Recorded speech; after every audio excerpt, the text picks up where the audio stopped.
आज तो गली में एक बच्चा भी नहीं दिख रहा। तो दोस्तों आज है अष्टमी और हमारे घर में है कन्या पूजन।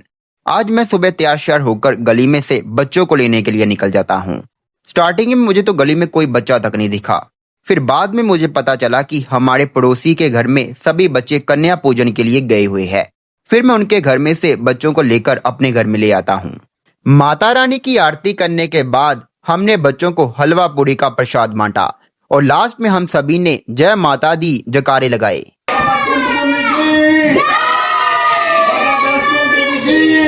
फिर मैं अपने दोस्तों के साथ देवीतला मंदिर आ गया, जहां पर आकर हमने सबसे पहले माता रानी जी के मंदिर में जाकर माथा टेका। मंदिर के सरोवर में हमें मछलियों का झुंड देखा, जिसे देखकर मजा ही आ गया। फिर हमने थोड़ा सा और मंदिर घुमा और बाद में हम शेर की गुफा में चले गए। जब मैं इस गुफा के अंदर गया तो मुझे डर लग रहा था, क्योंकि आज तक मैं किसी भी गुफा के अंदर नहीं गया और इस गुफा के अंदर रास्ते भी टाइट है और अंधेरा भी है। तो मैंने अपने फोन की टॉर्च ऑन की, लेकिन इस गुफा के अंदर मजा बहुत आया हमें। फिर हम आगे अमरनाथ की पहाड़ी पर, जो कि देखने में बहुत ही खूबसूरत लग रही है। फिर मैंने यहाँ पर आकर माथा टेका।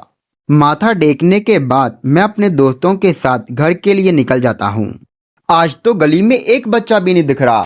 तो दोस्तों आज है अष्टमी और हमारे घर में है कन्या पूजन। आज मैं सुबह तैयार श्यार होकर गली में से बच्चों को लेने के लिए निकल जाता हूँ। स्टार्टिंग में मुझे तो गली में कोई बच्चा तक नहीं दिखा। फिर बाद में मुझे पता चला कि हमारे पड़ोसी के घर में सभी बच्चे कन्या पूजन के लिए गए हुए हैं। फिर मैं उनके घर में से बच्चों को लेकर अपने घर में ले आता हूँ।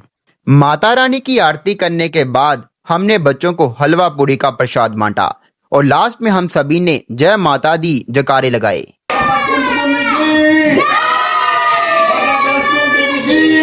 फिर मैं अपने दोस्तों के साथ देवीतला मंदिर आ गया, जहां पर आकर हमने सबसे पहले माता रानी जी के मंदिर में जाकर माथा टेका। मंदिर के सरोवर में हमें मछलियों का झुंड देखा, जिसे देखकर मजा ही आ गया। फिर हमने थोड़ा सा और मंदिर घुमा और बाद में हम शेर की गुफा में चले गए। जब मैं इस गुफा के अंदर गया तो मुझे डर लग रहा था, क्योंकि आज तक मैं किसी भी गुफा के अंदर नहीं गया और इस गुफा के अंदर रास्ते भी टाइट है और अंधेरा भी है। तो मैंने अपने फोन की टॉर्च ऑन की, लेकिन इस गुफा के अंदर मजा बहुत आया हमें। फिर हम आगे अमरनाथ की पहाड़ी पर, जो कि देखने में बहुत ही खूबसूरत लग रही है। फिर मैंने यहाँ पर आकर माथा टेका। माथा टेकने के बाद मैं अपने दोस्तों के साथ घर के लिए निकल जाता हूँ।